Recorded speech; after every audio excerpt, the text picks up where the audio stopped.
Hi everyone, happy Monday. I hope it's been a good one for you. It is pretty late here in Chicago. It's about 11, somewhere around that. So it's almost Tuesday, almost Halloween. I thought I would enjoy my late night coffee. Yes, 11 o'clock coffee. Can't help it. And just come on and do a video. I have the two boys here, and I think I'm going to change Niklaus. I have another outfit here from Mother Care that he hasn't worn yet. I thought it would be cute to see him in that. Norman is going to stay in that sleeper or jumper that he's been in, gosh, for a few days now at least.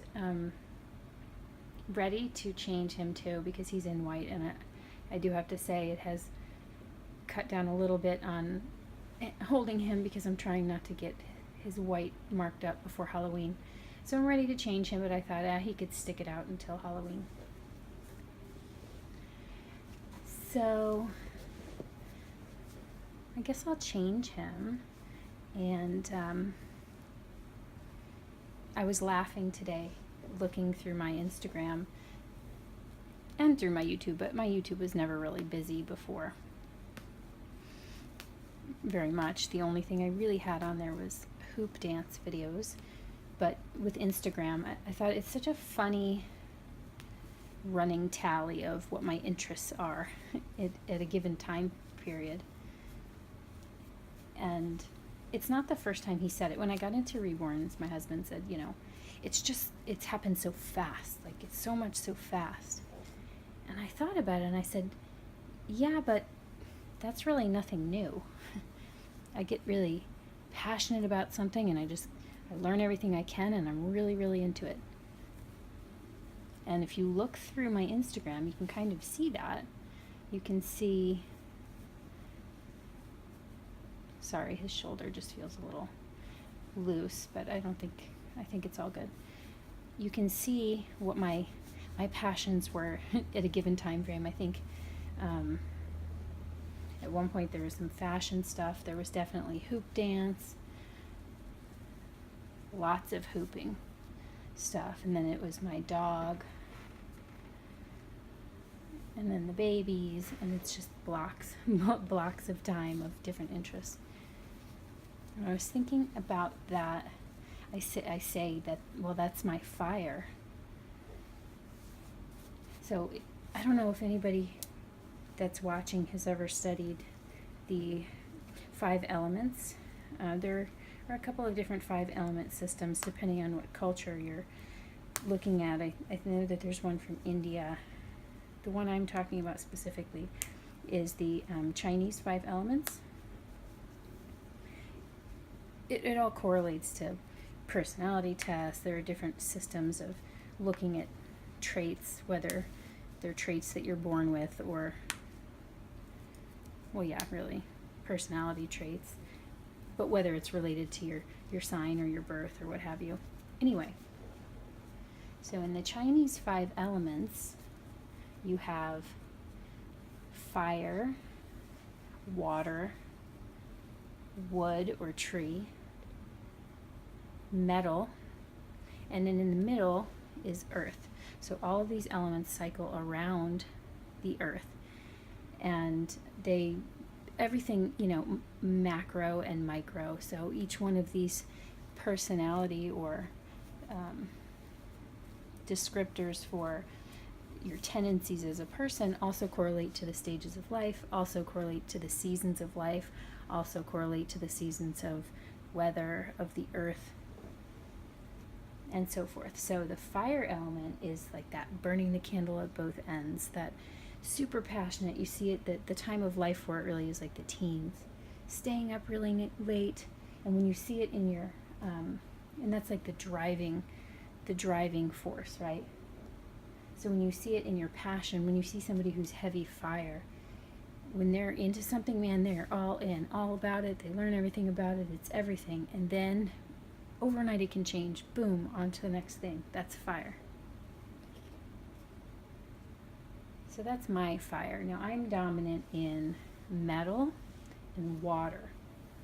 So metal is like structure, organization, order, schedule. If metal is a little bit extreme or untempered, it would be like OCD, right? If you walk into someone's office who's very metal and you move some things around on their desk and they're no longer straight, they have to put it back. Like that would be metal. But metal, analytical, I would say more of like, an outline thinker. When you're planning, you do an outline, a bulleted list, versus mind mapping. Mind mapping would be more tree, more free-flowing, more hippie. So when the metal goes together with fire, you see a lot of winning teams there. You see things, getting things done, right? So think about an engine. You have a combustible engine, there's fire inside, but it would just burn things up and burn out if it wasn't in the structure of the metal. Metal conforms it like a rocket ship, right? The other element, the one I would say that's I forgot his onesie. I'll put that right over his white onesie. The water element is sort of like, if you think about water that's deep, you see the surface, you can see a little below the surface, but there's so much that goes on beneath. The water people can tend to be very quiet, very introspective. The water people observe everything, they see everything. They don't necessarily talk all that much, but when they do talk, they have something to say. Water people tend to be more into like the shadow side, life after death. You see a lot of like skulls and black clothes and like interest in stuff that a lot of people would think is scary or creepy. It's that fascination with life beyond death, the no fear, the looking into the abyss, triumph over death kind of thing. The water people, if we become, you think about moving water. Water bends around things. Water can work with people, resolve conflicts, because they can move around things but be very powerful. They can form to what they need to form to and be gentle about it. If water is stagnant, you see like the big divot in the couch where our butts stay when we just sit and read all day or do our art or watch our shows, but we get very deep into things. The tree is very like I said, hippie. The tree is very, trees are the ones that will take forever to get in the car, to actually pick a restaurant and then get in the car. If you're trying to organize a group and go to the restaurant, they'll just be talking. And trees tend to be the ones that drop their leaves everywhere, right? Like my husband is heavy tree, so he will, there's socks and clothes kind of wherever he takes them off. They're just dropped. There's just little droppings. They're just very like free and in the moment. And then earth is like the balance of all of that. True polished earth would be the ability to draw. We all have all of the elements, of course. They're just not all dominant. So earth would be able to like actively draw on each element in the appropriate situation. They don't get too worked up about anything, and sort of easygoing and can relate to everything. And sort of like in age, earth is like the later stages of life, the wisdom and the balance and the calm.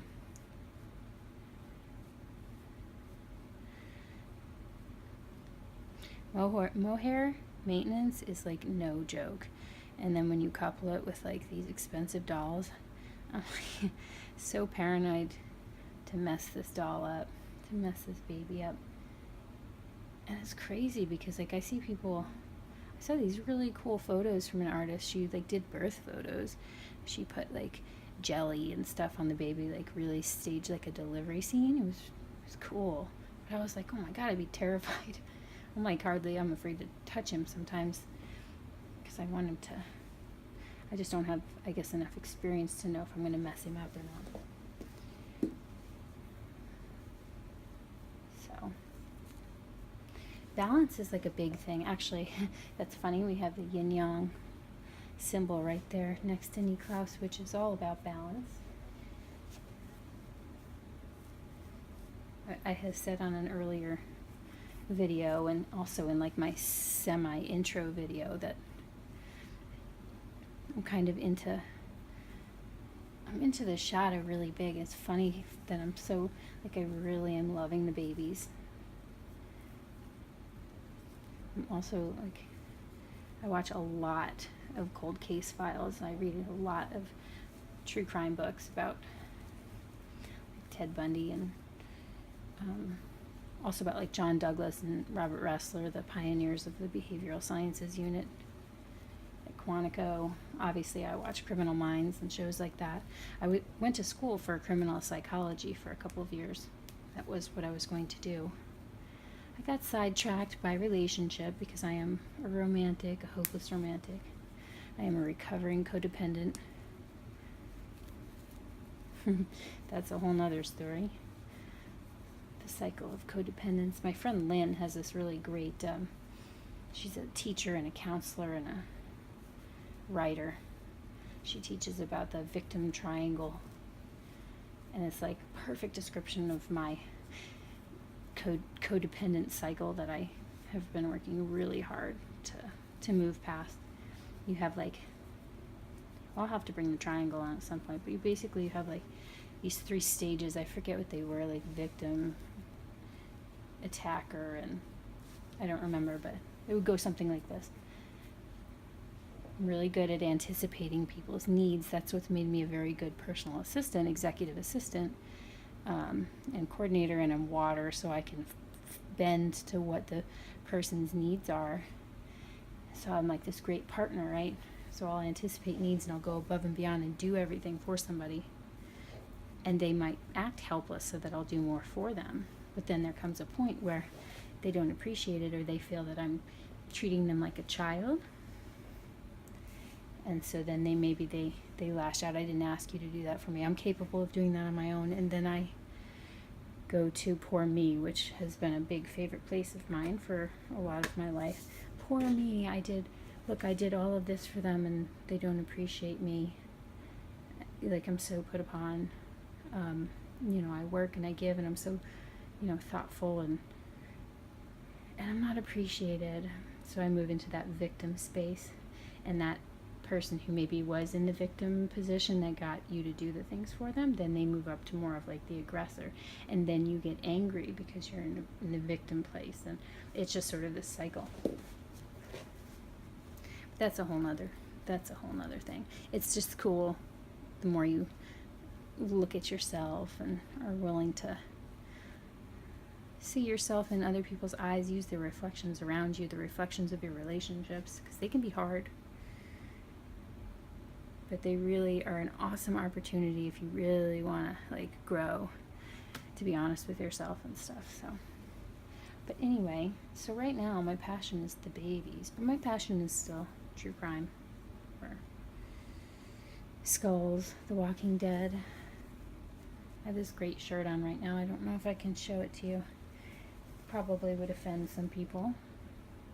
Maybe I can try and get a shot of it. We'll see. I don't know if the camera reverses. I think it reverses it.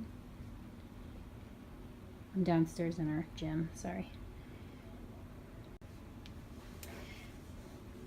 Anyway, the shirt says it's Jason from Friday the 13th, and it says "No Lives Matter." Of course, I don't believe that. I mean, only in the sense that every life matters, and Black lives matter, and women's lives matter, and all of that. But it's this irony. It's sort of that. I don't know what it is that makes me laugh about that. I guess it's that water element of the big picture, the life beyond life, the taking things too seriously. Certainly doesn't speak to my actual compassion, but I don't know. I try to remember that this isn't it, you know. So the new outfit that Niklaus is wearing, I'll go ahead and share that before this video ends. He has the little white and gray pants and onesie that match, that have little clouds on them, and there's like little numbers, 1s and 2s and 3s, just randomly. And then the onesie underneath is the same, with a like a beige trim around the legs. And then he's got this really cute jacket. It has I don't know, applique clouds and sheep, 2 little sheep, and an embroidered bird and some little stars on it, and it's that side closure. I love the way this looks on babies. A little jacket, and then I'm putting on little, and that's oatmeal color, I would say, and then little oatmeal hand mitts. Goes great with his little pacifier, which matches Norman's new pacifier. A little tan and white. So that's all I have for tonight, guys. I hope everybody has a beautiful week. Hope you enjoyed seeing the babies. And I look forward to seeing all of your videos and to hearing from some of you. Thank you so much for watching. Bye for now.